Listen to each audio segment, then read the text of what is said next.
Analog horror is based on the terror of the unknown and its incomprehensible horrors, and this video will be no different. I'll be talking about disturbing analog horrors you've never seen volume 2, since the other video was very well received. Thank you to our Patreon support upon, and I'm Sir Chris. I explore the internet and I make videos about it. Let's go. The Foundation Files is a series created by Glitched Visions and has a total of 7 tapes, but I will only analyze 3. The series begins with the tape, Something's in My Barn. The tape tells us that recently there have been several disturbances in a farm in northern Virginia, from an entity that has been roaming the neighborhood with malicious intentions. As it was something bizarre, various locals begin recording the encounters. In it, we can see the owner of the house walking around the farm. When he notices that his barn door was open, he approaches to see what is happening, until he is interrupted by a noise behind him. As he couldn't see where he came from, he starts running until the creature blocks the path and thus and steals his face like he did to the previous victim. Something's Watching Me continues with messages from a cult, which quickly cuts to a new unnamed character who ends up being hired by the Foundation to watch over the quote-unquote zoo. Let's call him John for the sake of explanation. Since John was new, he ends up receiving some tapes and is advised by his colleagues to not take his eyes off the pen. However, the tapes that he receives state that those who worked as a zookeeper were exposed to great danger, to the point that they could not leave, could not contact their family, were given a lethal taser, and were forced every hour to affirm that they were alive, with the main objective being to watch and feed the creature at midnight. And from here, we realize that the creature works like a weeping angel. John ends up reviewing the tapes, which makes him 30 minutes late, and when he tries to feed the entity, he suffers the consequences. It isn't known if he is alive or dead, but things are not looking good. And in the last tape, It Takes the Children, we get to see what's going on. This tape shows us several cities that have been quarantined so that they do not spread throughout the United States, which means that the previous tapes that we saw were actually recordings of those who couldn't evacuate. But even so, everyone is affected and forced to follow the Snatcher protocol. All civilians must return and remain at home from 4 PM until 7 AM every day. Also, the parents must constantly protect their children, since the entity waits until the parents let their guard down so they can kidnap the children. And if the parents fail and they see their children talking to the entity, they will not only have to kill their children, but they would have to take their own. Alice in Dreams is an analog horror by Goat, and honestly, it's one of the most sinister. It starts with Alice finding a rabbit hole, until eventually she falls and ends up in a strange hallway with a rabbit in it. When the rabbit runs away to the door, Alice ends up following it and sees what's on the other side of the door, which makes her take off her mask, and when she closes her eyes, a lobotomy appears. And now, she's in a room that looks like a circus. But when the quote-unquote participants realize that they were not alone, they all stop and stare at Alice. She eventually no-clips to a garden with a house until the following messages appear. I'm not falling into a void.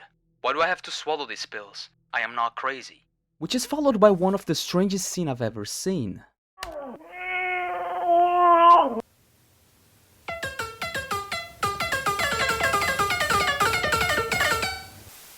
Until it ends with Alice waking up in a padded cell.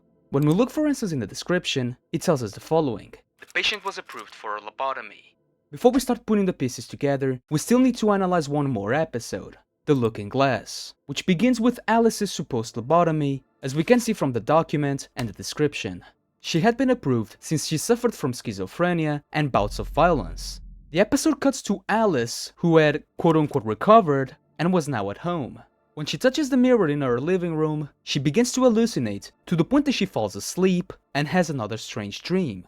In the dream, she drinks a potion that makes her small, and when she walks into the crack of the wall, she finds a house with 2 sisters in one body, where in a performance, their puppet splits into 2, which was a metaphor for Alice's brain. The dream changes again, to a big wall that had an Eggman on top of it, which says the following. You are the warriors who are left standing in a battle. You cling to something intangible. Destroy the demon, and you will find freedom. And now, the gate was open. Upon entering the castle, she eventually discovers that the queen had died to whatever this creature is, and she now has to face him in the basement of the subconscious, in which she wins, but at what cost? Maple 9 is an analog horror created by Burger Scum, and is the best on the list, not only for the idea, but also for the visuals.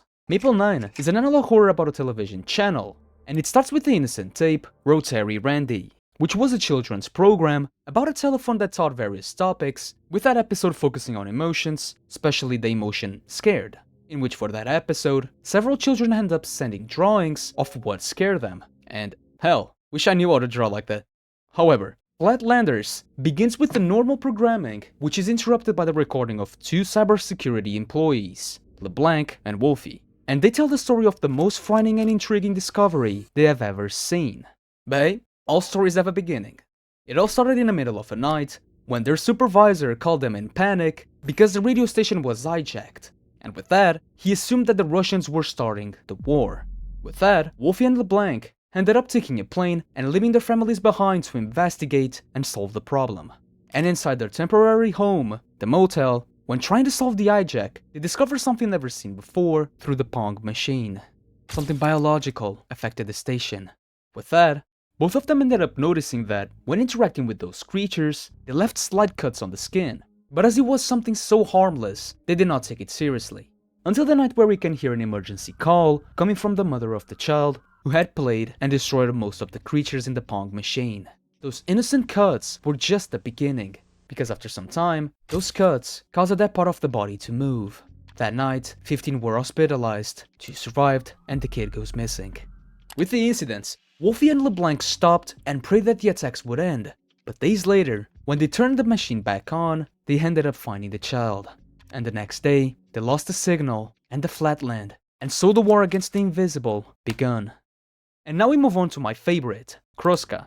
It begins during the Christmas season of 1992, in which they present the best gift for children, a plushie from the Siberia cartoon named Kroska.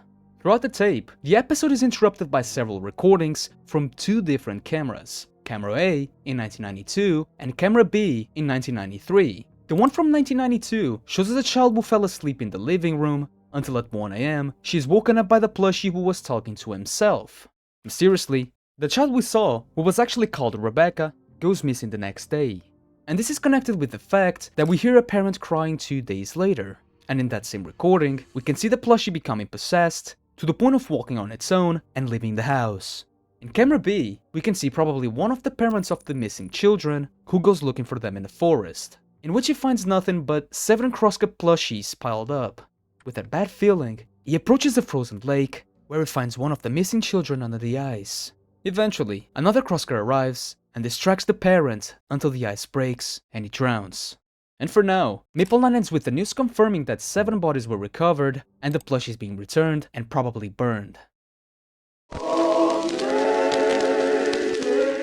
This is the shortest one I have on the list. Adventure Tale is an analog horror created by Before the Nightmares about a lost media cartoon episode that appeared on television. The episode shows us a family during the Christmas season. The children, Penelope and Oliver, were anxious to the point of writing a letter to Santa Claus. As it was getting late, the mother tells them to go to sleep, and so they do. The next morning, they end up leaving the house to deliver the letter, but little did they knew that they would not return. Upon walking back, they end up getting lost in the forest to the point that it starts to get dark. But in the middle of the darkness, their supposed guardian angel appears. After a short dialogue, Oliver ends up saying that they were lost, and the angel tells them to follow him. Since it was already late, they end up spending the night inside of a church until morning, or so they thought. Because in the darkness, they end up noticing that something happened inside of the church, and when they try to see what actually happened, we can see that the angel was actually the devil, and he kills them. Which quickly moves on to the end of the film, which had the following message: "Angel can turn darkness to light, just trust, they are there." The SlendyTubbies that I'm talking about is the analog horror made by Sournell, which has 9 episodes in total. It starts with subject Lola. In it, we can see the POV of someone who was looking for something in the outskirts of the main scene. Minutes later, he finds a custard on the ground, and as he approaches it, out of nowhere there is a loud sound, and the chase begins. He keeps running until the abomination loses sight of him. And behind a tree, he can actually see that the monster who was following him was actually Lala. And as he gets closer to her, he ends up dying. The next episode is no different. Satellite Station begins with several shots of the sun setting. After procrastinating for a good while, Clay finally decides to enter the satellite station at midnight. In doing so, he begins to explore several rooms, until further in, he realizes that he's not alone. As he moves away and explores other rooms, he's eventually spotted by the creature, who runs towards him and kills him. But episodes ahead, more specifically on Consumed Contact, we finally begin to realize what was actually going on. In it, we were able to realize that due to a nuclear war which wiped 97% of the population, the most important food for survivors was the custards, which are extracted from the soil. But eventually, the custards became infected with some germ which is lethal to the consumer. And now somehow, it is so much easier to extract the product, which makes me wonder what is the main ingredient. And the remaining are forced to execute other survivors that hate the infected custards so that the infection does not wipe the rest of humanity.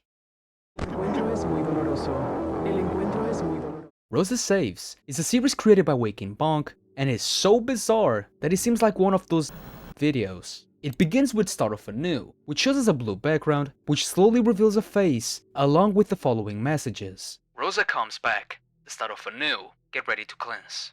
Already leaving us questions. In the video It Burns, we can hear a woman who says that she loses control of her own body when she feels her presence. A demon almost certainly. In Prodigio, which in English is betrayal, we can see the victim's face along with two sentences. You promised me good life, you promised me fortune. Meaning that she lost control of her body after making a deal with the devil, and now her body was slowly being consumed. The messenger angel begins with what seems to be the faint voice of Dolores, who has been visited by an angel who is using the body of the former victim. The bloody angel tells Dolores to trust and give everything including her own life to Rosa, which is the name of the disguise of the devil. The woman who intervened tells us about a meeting that Verita Sanchez had with Rosa, which ended up in her demise. Which in the end, it shows us a news report of a headless body, as we can read through the Morse code. You already know what this is going. And if a woman promises you life and fortune, run. And since you watched the video to the very end, how about more analog horrors? If you liked this video, you already know what to do. Thank you so much for watching, and take care, my friend.